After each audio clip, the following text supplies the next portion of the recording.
Hello and welcome to the Wellness Connection podcast. I'm your host, Fiona Kane. Today, I wanted to expand a little bit more on a topic I talked about a few weeks ago. So, a few weeks ago, I actually did a topic on friendship, and I wanted to just talk a little bit more about that, or more in regards to how to not take things too personally or not make assumptions about friendships and things straight away, because as human beings we tend to be, we're emotional beings and we often have an emotional response to something first. And while that response may be valid and we're allowed to have our feelings, sometimes we run with that, and we run with that sort of way too early, and it sabotages our relationships and our friendships. So I just wanted to talk a little bit about that, and when I think it's worth paying attention to, and when I think that we need to rethink things, or what's the word? Recalibrate. Oh, I'm trying to think of the word. I'll come up with the word anyway. But essentially, like reframe. Reframe is the word. Reframe our response towards something. So what often happens is we're in a situation where someone says something that we get sort of, for want of a better word, that we feel a bit triggered by, or a little bit upset or insulted by. So someone doesn't believe us about something, or someone accuses us of something, or maybe they just say some comment or say something, and you feel, really hurt by this comment.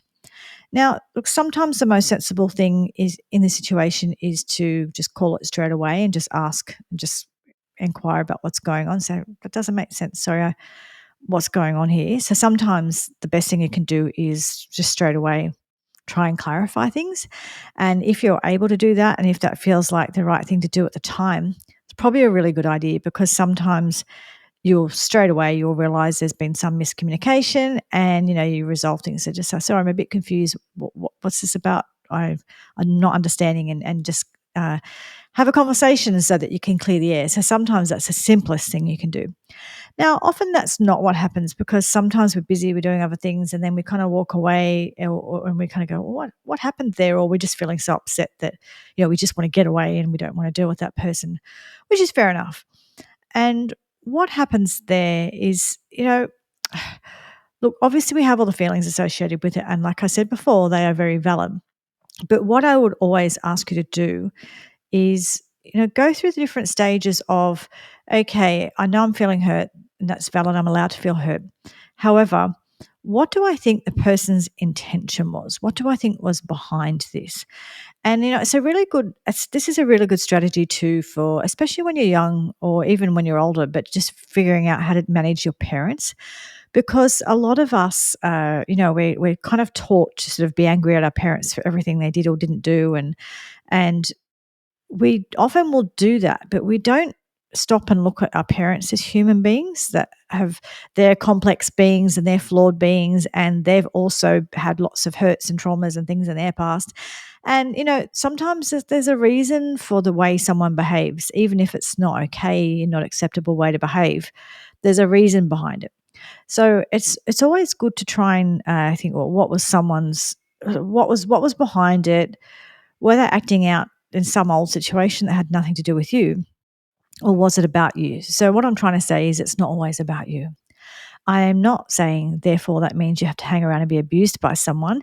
So no matter what the reason is that someone has, no matter how many traumas they've had, no matter what's going on, does not mean they have the right to traumatize you over and over. So I'm not saying this as, oh, well, that person's been through a trauma, therefore they're excused, therefore it's okay for them to treat you badly. I am not saying that. All I'm saying is, it's a useful tool in when you're assessing a situation, to actually kind of just stop and think, all right, so what's this? What do I think is behind this? Are they playing out some old trauma, or is it about me? This is just a way of, what I'm encouraging you to do is assess whether or not something is even about you, because so often things aren't even about you. And when you realize it's not about you, you can at least take that kind of personal hurt thing out of the equation and kind of go, oh, it's not about me, all right? And just relax about it a bit more and realize it's someone playing out old things, or things that don't have anything to do with you. So it's just really useful to do this, not, like I said, as a way of excusing someone so that they can abuse you over and over, and not that at all, but just so that you can sort of say, all right, so this person they forgot me, or they said something that I felt was hurtful, but was it really about me? And more often than not, it is not about you. It's about people playing out their own stuff. So if you are able to do that, I'll give you an example of what that might look like. So you may be in a situation where you're dealing with someone who's not well, or it could be like an aging parent or someone like that. Now, in this situation, that person often when we have to rely on other people, and when we have to let other people help us, if we're like a very proud person that's always been independent, always looked after yourself, and you've always kind of been in charge, and suddenly you are vulnerable to people around you, whether it be your children or your neighbors or whoever it is, a partner, but suddenly you are vulnerable, suddenly you rely on them. So you feel, instead of feeling kind of strong and in control, you feel out of control, you feel vulnerable, you might feel weak. Okay, a person in that situation might actually sort of hit out at, I'm not talking about physically, although physically might be the case, that's a whole different story. Obviously, don't hang around and put up with being physically hurt. But someone might lash out a little bit, or get a bit cranky, or just a little bit short, or just kind of little things like that. And often in those situations, it's a person playing out their fears. So as human beings, many of us are not comfortable with feeling vulnerable. And if we feel vulnerable, so if we feel afraid or anxious or sad, or any kind of feeling that we might deem as being a vulnerable feeling, there are some of us who haven't learned how to have those feelings and haven't learned how to manage those feelings. And so what those people will do is they will go straight into some sort of like a feeling, like something that makes them feel stronger. And anger makes them feel stronger, right? So they might go into sort of an angry state and lash out. And just think of like an injured dog, or a dog that's maybe been previously hurt, right? So you'll go to help the dog, and they might try and bite you, but they're not. They're doing it because they're fearful of what you might do, or they've had some history in the past where something's gone wrong, or they're really feeling vulnerable and they're injured, and that now something else is going to happen to them. So they just can't lash out, right? So sometimes that's what can happen with our loved ones or with people around us, that they're lashing out, and their lashing out has nothing to do with you. So I would encourage you, before you kind of just take things personally straight up, before you get all upset about things, to kind of just assess, put yourself in that person's shoes and get a bit of a feel for what you think might be going on. And then it might be a whole lot of situations. It might be something where you talk to the person about it. But say you're dealing with, say, some people are dealing with, say, parents who have dementia or something. You can't talk that over with them. Obviously, that's, you can't sort of fix that. And when you're dealing with someone in that situation, as anyone will tell you who's dealt with that, you've got to deal with a lot of uncomfortable stuff, because unfortunately, the people in that situation they can't control their feelings and emotions and things. So you just have to stay calm, no matter how awful it is or how personal it feels. So it it saves you a lot of drama and a lot of heartache if you just don't take things immediately personally, because not everything is meant immediately personally.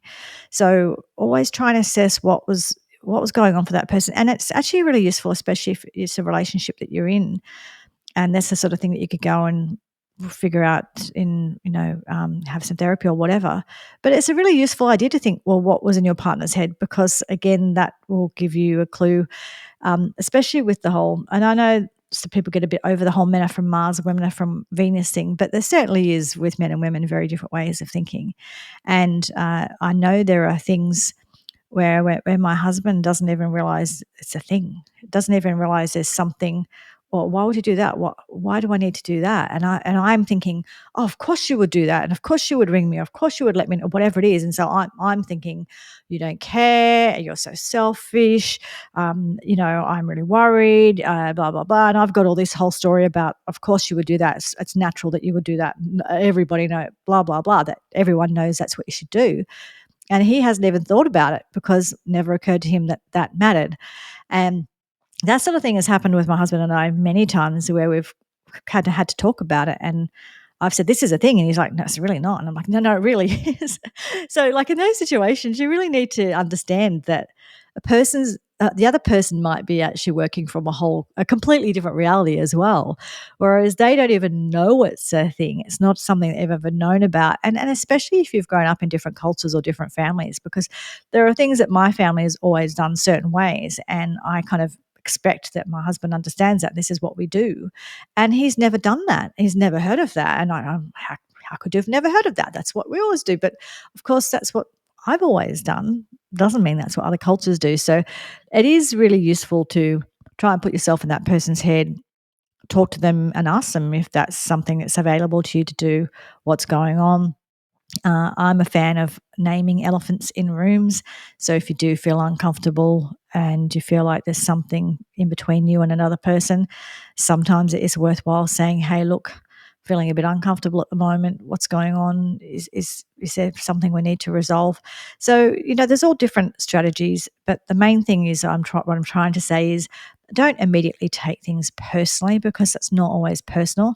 Sometimes human beings are just acting out their stuff, or if someone's experienced any type of trauma or any type of being let down or hurt, harmed, or whatever before, sometimes they act out in an emotional way that's inappropriate to the situation where they'll feel vulnerable, so they'll show anger, that kind of thing. So have an awareness around that.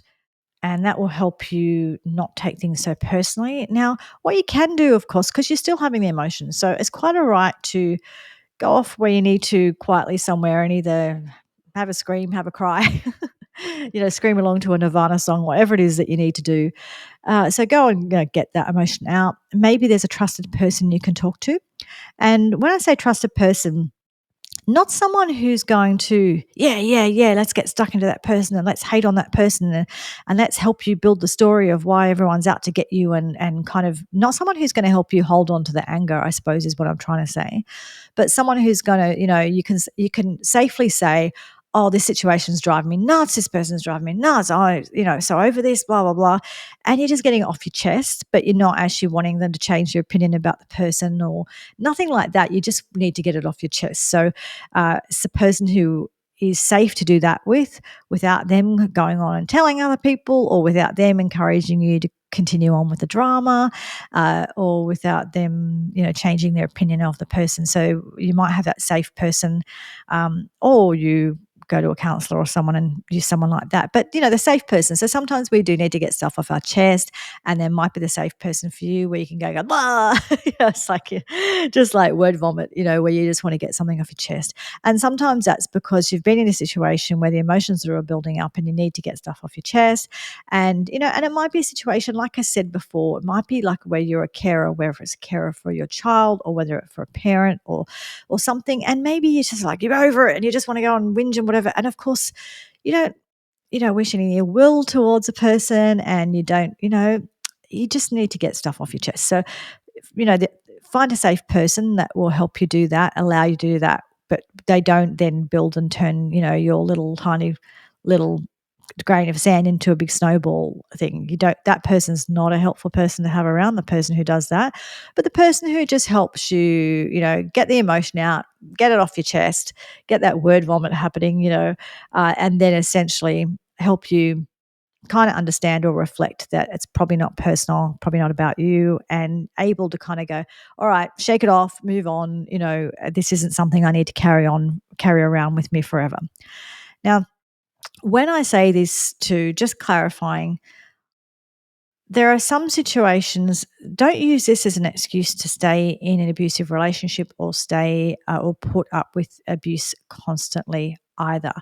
So sometimes what we find is we do too much of this excusing. So if it's like someone is constantly being emotionally abusive to you, and the physical, that's a whole nother level. That's like if someone's being physically abusive, that is wrong and that is bad, no matter what. But if someone's being emotionally abusive to you, or constantly doing and saying things that you find that feel very hurtful or harmful to you, well, that's a situation where, and of, that person's of sound mind, um, that is a situation where you do have to assess. You either have to have a conversation with them about what's going on so that you could maybe get a bit more of an agreement about how rules of play, rules of engagement, how to actually communicate with each other in a way that isn't so hurtful. Or you might need to go and have counselling because you're just not seeing eye to eye and you just pushing each other's buttons and sort of upsetting each other. Or you might be in a situation where you are in a relationship with someone who is just a really horrible person that doesn't deserve to be in a relationship with you, and they're just really cruel and mean. And if you find yourself constantly saying, "Oh, he means well," or "She's really a nice person," or that, if that's kind of your constant, if when anyone else meets that person, you have to say, "Oh, she's normally really lovely. Oh, when you get to know her, you'll really like her." That if you're trying to convince yourself really hard about what a good person someone is, really, when you get to know them, I know that you seem like they're really awful, but they're really, really nice. Like in those situations, be aware of how much you might be trying to convince yourself that someone is something that they're not, because people do show you who they are, and is useful to believe them the first time when they show you who they are. And so, there's these, as like all things, it's not a hard and fast rule of, oh, never take things personally. It's not about you, and just figure out how to put up with it and let off a bit of steam. Uh, it's also, don't use justifying someone's behavior. That person's been through a hard time and that's why they're so abusive all of the time. That might be true and that might explain it. It doesn't excuse it. Explaining and excusing are two different things. So you can explain that that's what's happened, but there's no excuse to keep doing it. At some point, that person's going to have to learn a different way of being with you if they want to be with you, because they have that past thing is not an excuse to constantly terrorize the people around them. So this isn't like a hard and fast one way or the other. It's just and there's also this is not saying don't listen to your intuition. Your intuition is a bit of a different thing. So sometimes people will be saying all the right words, but you're going to feel really uncomfortable. And you just feel as this level of discomfort. And you might even be able to, like on paper, you can tick box, everything's great, just feel uncomfortable. Or you keep every boundary you have is being crossed by that person. So you sort of say, well, I'm not available tonight. And then they talk you into doing something anyway. Or I'm not prepared to do that or go that far in the relationship or whatever the thing is, but they talk you into doing that as well. Or, you want to make sure that you have, plenty of time for your friends, and suddenly you don't have any time and you're not allowed to see your friends, right? So that's a whole different story. So if you feel, if you have an intuition or a discomfort or something, you a message that you're getting that something's not right, listen to that, pay attention to that. But what I'm talking about is just those kind of, I suppose, those situations where something happens and we feel really hurt, and as we do as human beings, we kind of go off away from a situation and we make up a story around it, right? And we do that. That's natural. That's normal. That's okay. But it's what you choose to do with those stories that can make a big difference to your life, and your mental health and your health. So it's a good idea to let go of any stories that just aren't serving you. And sometimes we make a lot of small stories that really aren't true. There's an element of truth in it, but then we create a whole new, everyone's out to get me and this person's out to get me and this is really horrible. We make up a lot of drama for ourselves that isn't there. There's enough drama in life, like terrible things happen in life, and there's enough drama, but without kind of turning things that aren't really true into sort of insults and offense and things to feel sad and upset about. So I hope that makes sense. It's just getting that balance right, but it's being able to reflect on a situation, reflect on why you might be feeling angry or sad. Maybe you're feeling angry because you feel vulnerable as well. So, did you ever think about that? Sometimes our vulnerability, it's us feeling vulnerable, and feeling angry because maybe we were vulnerable with someone, and we're feeling now unsafe because we've been vulnerable, right? So it's just useful to learn how to to recognize what your emotions are, and sometimes like what the emotion under that is, because that might be the emotion, that one that you're actively in, but underneath that anger might be a certain level of fear or sadness or something else going on too. So it's just, rather than kind of telling ourselves bigger than Ben Hur stories, and young people won't know what that is, big long film, um, but turning small things into big things that don't need to be, on carrying on to hurts, and some people tend to carry on to hurts and transgressions against them like trophies. And there's enough real ones in life without creating big things out of small things, I suppose, is what I'm trying to say. So there's a balance in all of this, but essentially it's kind of, I suppose if we learn to recognize and own our own response to situations, recognize what might be going on for us, think about also what might be going on for the other person and why they might be behaving that way, and then kind of make your decisions accordingly, rather than kind of turn it into a big long thing that you have to get all emotionally upset about, and yeah, a story that's not helpful to you. We often make up stories that ultimately aren't helpful, or like I said, can be sabotage our physical and mental health. So I hope that made sense to you. Please, get in contact, wherever you're watching or listening to this. You might be able to reply and let me know what you think. Let me know your thoughts. Let me know your experiences. Please also like, subscribe, share, rate, and review the podcast. It really helps me for other people to hear about this podcast as well. I really appreciate your support. This is where I like to have real conversations about things that matter. And I hope that that's given you something to think about in regards to how you respond to different situations within your groups of friends and family. Okay, thank you. I'll talk to you again next time. Thanks. Bye.